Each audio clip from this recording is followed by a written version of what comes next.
Continuing production of The Open Mind has been made possible by grants from the Rosalind P. Foundation, the Bluestein Family Foundation, the Alfred P. Sloan Foundation, Carnegie Corporation of New York, the Russell Sage Foundation, the Malkin Fund, May and Samuel Rudin Family Foundation, and from the corporate community, Mutual of America.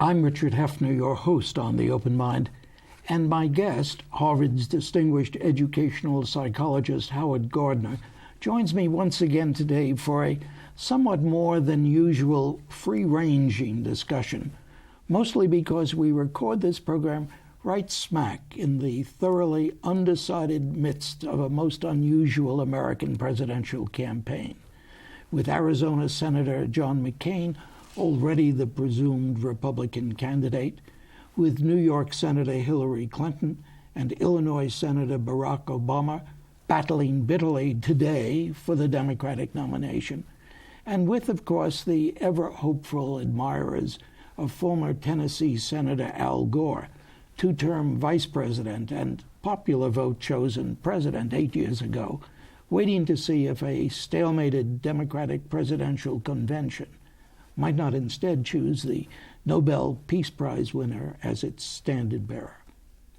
With all the while, I wonder whether my guest might not have some psychological insights into the presidential campaign, the would-be might-be candidates, and the nation that nurtures them. One remembers, of course, what a furor was roused when 44 years ago, Fact magazine devoted an entire issue to an analysis of what it called the unconscious of a conservative. That conservative? Senator Barry Goldwater, another Arizona Republican running for the American presidency. For a month before the 1964 election, the cover headline of Fact magazine declared 1,189 psychiatrists say Goldwater is psychologically unfit to be president. Of more than 12,000 psychiatrists listed by the American Medical Association, roughly 2,500 replied to a Fact magazine questionnaire, with nearly 1,200 having the temerity to diagnose the Arizona senator at such a distance as psychologically unfit. A nutty thing to do in itself, to be sure, not to be repeated. But today I would ask Howard Gardner if there are any legitimate and relevant comments a trained observer might make now about what Harold Lasswell once titled Psychopathology and Politics. Actually, I'm just a country lawyer. Aha. The truth in advertising is that I'm a cognitive psychologist, which means I focus mostly on how people think, both the voters in this case, the media, pundits, and the candidates. And I guess I would have to say that of the three people still standing, psychopathology does not jump out at me in the case of any one of them. Apparently, John McCain has a short fuse, and if it doesn't show before he's elected, I'm fairly calm that it's not going to be the determining factor. There are, in the Richard Nixon day, I think there was plenty of grounds for psychoanalysis, at least after the fact, but I don't see that as a salient issue in the three candidates, nor for that matter in Al Gore, whom you mentioned. But they are all important, active, historically based individuals. Yes, Obama's experience is shorter. He's the youngest of them all. But in terms of voters reaction to this display of candidates? Is there anything that one can say, given the training that you've had? Oh, sure. Yeah, I was just saying I'm not going to put them on the couch. I think that voters believe that they're interested in issues, and there are some people who actually will vote on the basis of certain issues. There's some people who will vote on the basis of the Iraq War. People who feel it's a good thing will certainly vote for John McCain. People who feel it was a terrible thing are more likely to vote for Obama if he's the nominee. And people who are what they call one-issue voters or hot-button voters will vote on the basis of a position taken on abortion or gay marriage or things like that. But those things do not decide elections. Elections are based fundamentally on the voters' judgment, both conscious and unconscious, of the kind of human being that they see in front of them.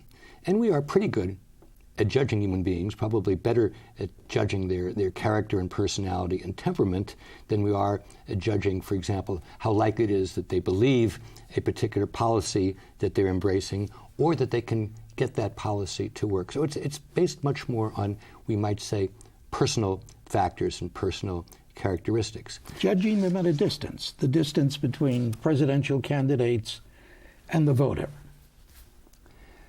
Well, this is why debates are so important, because 99% of what you see of candidates is totally staged. Not only everything that they say, but who's being shown behind them, in front of them, who gets into the hall, and so on.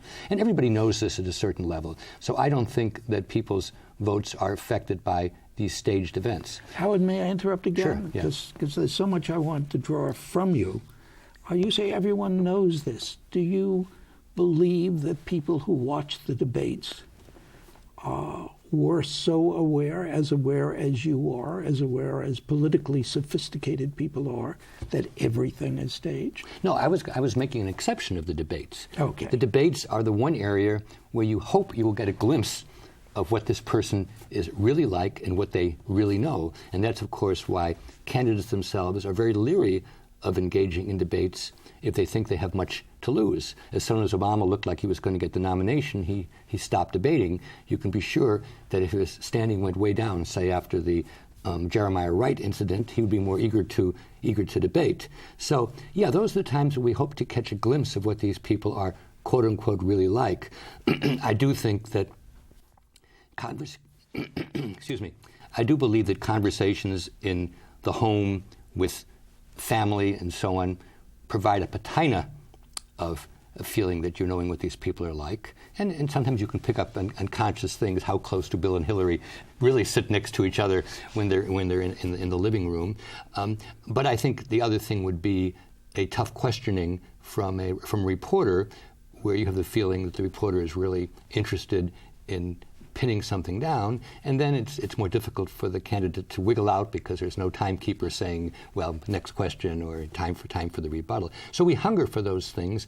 And if I think about all the presidential elections and all of the debates and interviews, the things that stand in mind of, we might say, opinion changers fall into that category.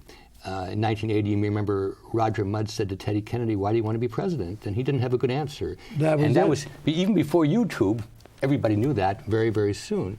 Gerald Ford, in the 1976 debate, claimed that Eastern Europe was not under the influence of the Soviet Union. And since every school girl and boy knew that was a very difficult thing for him to overcome. Reagan's one-liners, there you go again, or I paid for those mics. Again, those do not have to do with policy things. Those have to do with persona. And I'm quite sure that George Bush, who was certainly not a very good debater and not very well informed, was somebody who on television, in the course of the debates with Gore in 2000 and with Kerry in 2004, looked like somebody who seemed well enough informed, more comfortable with himself, more comfortable with the audience, less stiff, less talking down. And if Bill Clinton, even with his baggage, had run against George Bush in 2004, I think there's no question he would have won, because basically he would have everything that Bush had to give, plus clearly much more knowledge. Hillary's much more knowledge, if she gets the debate with McCain, will come through, but she lacks the warmth and the feeling that she understands the Joe Six-Pack. She is working very hard to convey that, but I think it's pretty much artifice. Now, this makes you feel good about, bad about, indifferent to the debates, because it puts its emphasis upon this personal matter? Or are you saying, Howard, that this is a perfectly legitimate, in fact, perhaps very good grounds on which to judge the president? I don't think it's a good ground. In fact, at the risk of your getting a lot of hate mail, I actually prefer a parliamentary system where the judgments are made by people who know the candidates quite well and are less likely to put into place somebody who may be glamorous and talk well, but is clueless or can't be worked with, and so on. And those are things that people who know the candidates well and personally are much more likely to be able to make a good decision on than what my father used to call a popularity contest. We all go back to Eisenhower, who people that have no idea what kind of a president he was, but he was beloved because of his persona and because of his legitimate role as a war hero, and that's why my father used to say that Eisenhower could have run against Jesus Christ and he would have won. So having put my anti-democratic with a small D qualifications on the table, I would say where everything else is staged, yes, I do want to see a debate, and I'm as interested as the next person in the personality that comes across as I am in what the candidates have to say. That's interesting. Why do you say that? You're as interested as the next person in that personality question. Now, I thought you were being critical of that level of judgment. We have to live with the president for 4 or often 8 years. And people who are in other countries, as well as people who are in other branches of government, have to deal with the person. And I think that we get some kind of a glimpse of what that's going to be like during a debate. We could also be fooled. I mean, I did not think that George Bush in the year 2000 would have been as rigid and unyielding as he was. But I have a whole analysis of Bush, which I wrote about in a book, which said if it hadn't been for 9/11, Bush would have been a caretaker president. Didn't have things he felt strongly about, was trying to redeem his father's reputation, doesn't like to work hard, and so on. But 2001 gave him, and I think especially somebody who had been a recovering alcoholic, gave him a mission in life. And it really transformed him and made him into what the pundits call a transformational leader. That is, somebody who really wanted to change the country, I think, in ways which were not good. But that's a funny case where the debate did not give a sense of what this man would be like under extreme circumstances. A wonderful analysis has been put forth by Tom Carruthers, who is a scholar at the Carnegie Endowment in Washington. He says that the United States is the most insular of countries because we haven't had it had been invaded in 200 years, and we have these two oceans which separate us from any kind of real competition. We have a lot of hegemony over the Canada and over the Latin American countries. So it's a very insular country. Bush is an incredibly insular person. He hadn't traveled before, has very little curiosity about any political or economic issues. And we had the funny coincidence, says Carruthers, in the year 2001, of the most insular president intersecting with the most insular country, with results which I think were disastrous. Nonetheless, we have to face the fact that he got reelected in 2004. Yes, indeed. And it meant he was good enough in the debates. It also meant that the people who ran his campaign were able to make Kerry look like a very unconvincing kind of president. Now, are we talking here about American voters only? What about the level of judgment that other peoples make? I don't feel nearly as well informed on that topic. I don't think that there's any country where the judgment of person would be any better. There certainly are countries where people are better informed. More people read newspapers, especially about things beyond the local crime and the local sports. But whether that actually influences how they would vote, I don't know. I mean, people in Italy knew full well that if they voted a certain way, that Berlusconi, who is kind of a rich clown, would come in for the third time, and it didn't stop them from doing it. They also knew that if they voted a certain way, that if Tony Blair stepped down, that Gordon Brown would come in. And I think that at present, one has doubts that he's the kind of leader that's needed.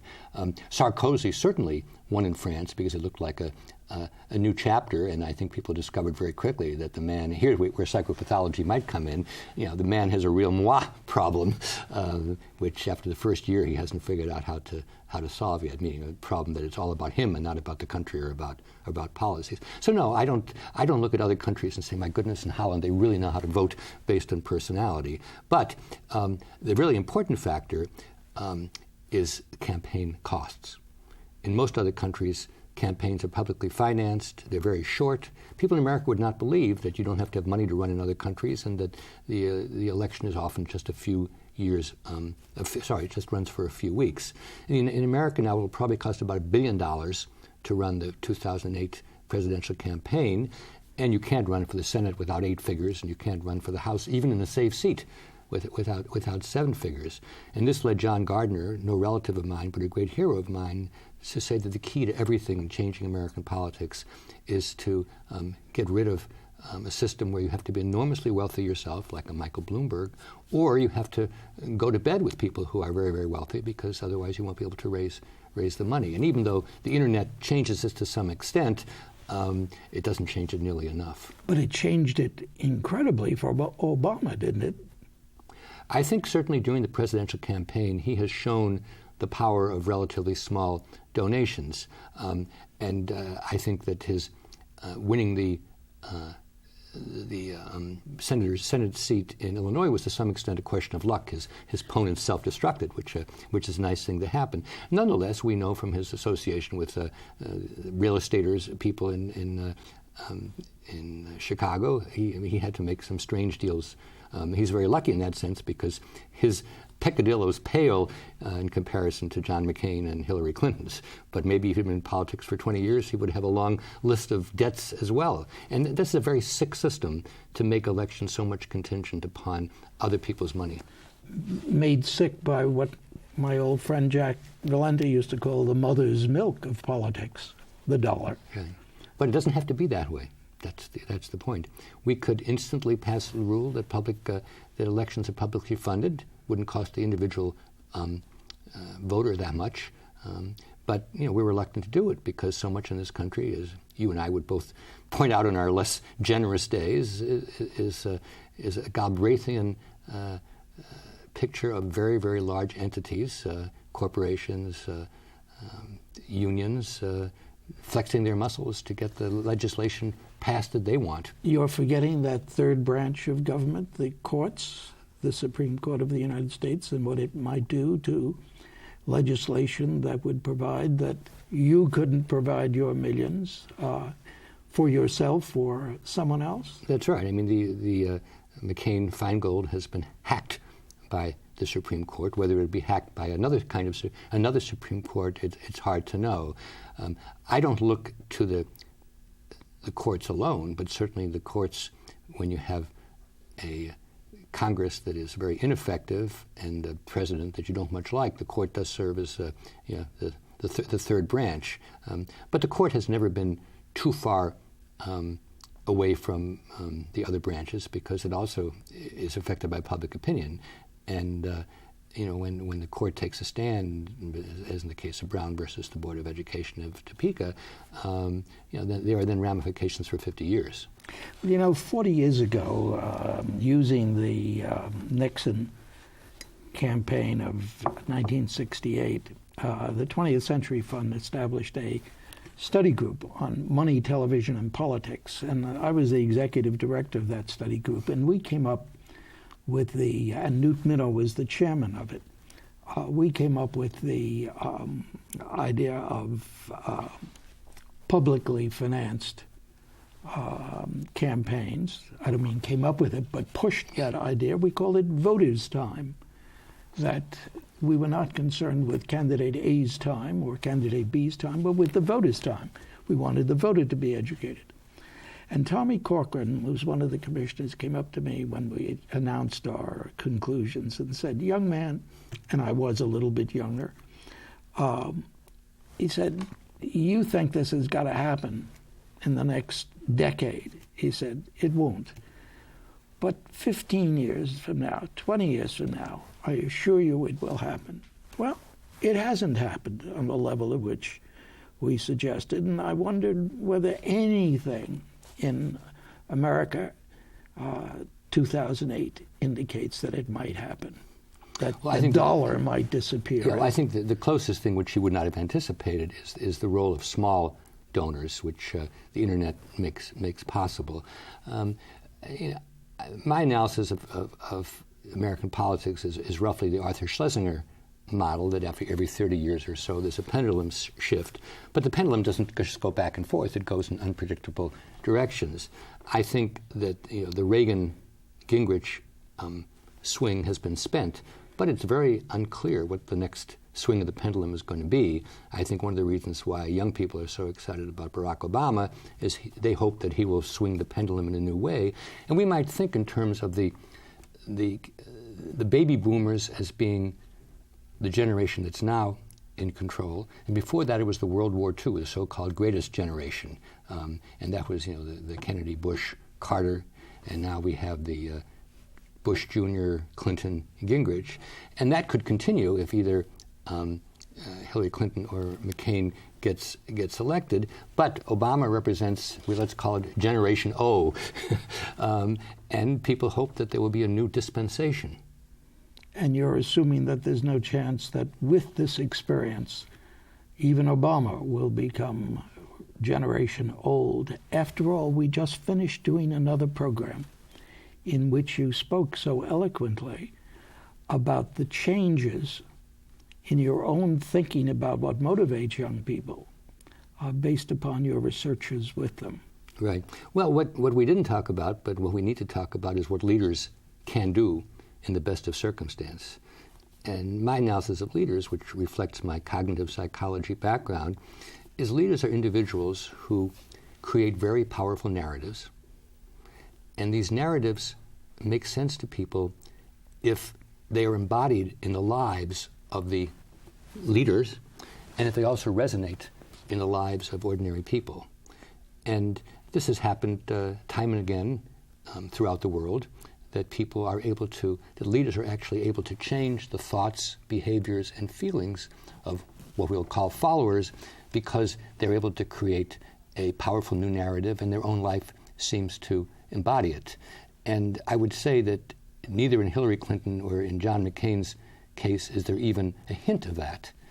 And I would also say that nobody knows whether Barack Obama can pull it off, but certainly he is a fresh voice in American politics, because, as he says time and again, the distinctions, red versus blue, old versus young, black versus white, and so on, don't have to be.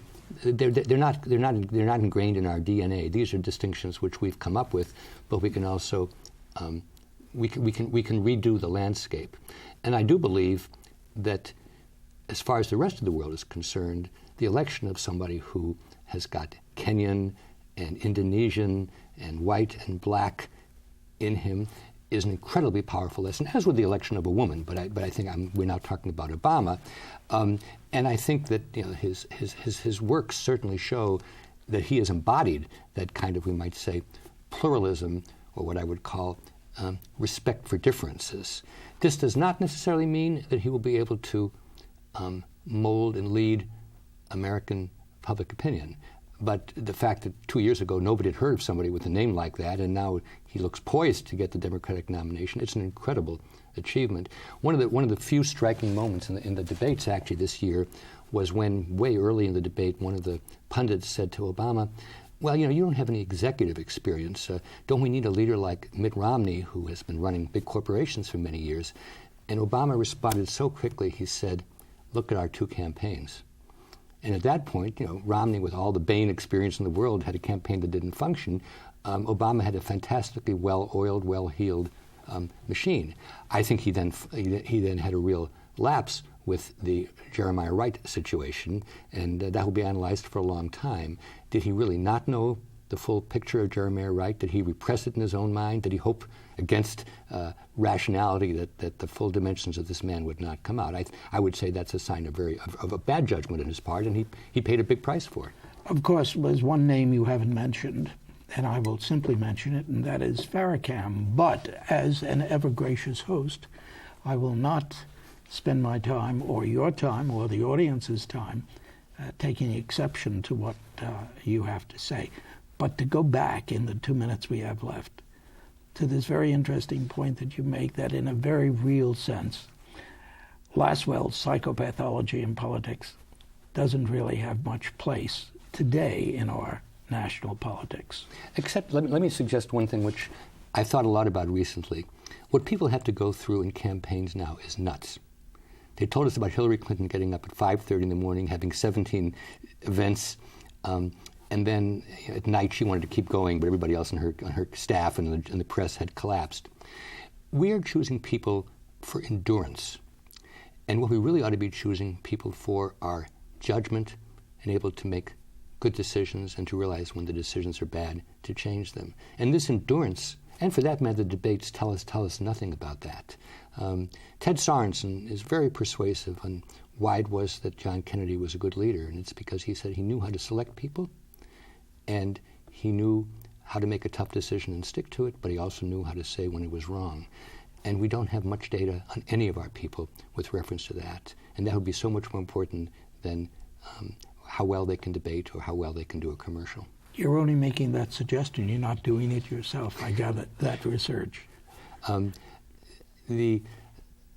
My desire would be that we have some people in different sectors of our society who would come together and say we need to rethink the way that the electoral system is devised, because it's not working. But I don't think I know, sitting here today, how to fix it. I just know it's broke. Howard Gardner, thank you so much for joining me again on The Open Mind. Thank you as always. And thanks to you in the audience. I hope you join us again next time. For transcripts of today's program, please send $4 in check or money order to The Open Mind, P.O. Box 7977, FDR Station, New York, New York, 10150.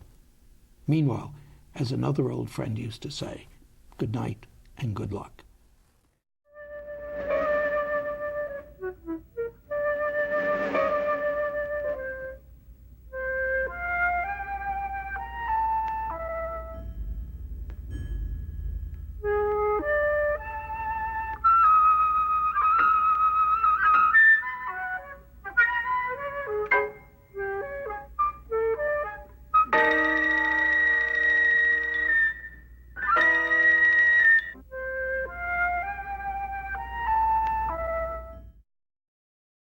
Continuing production of The Open Mind has been made possible by grants from the Rosalind P. Foundation, the Bluestein Family Foundation, the Alfred P. Sloan Foundation, Carnegie Corporation of New York, the Russell Sage Foundation, the Malkin Fund, May and Samuel Rudin Family Foundation, and from the corporate community, Mutual of America.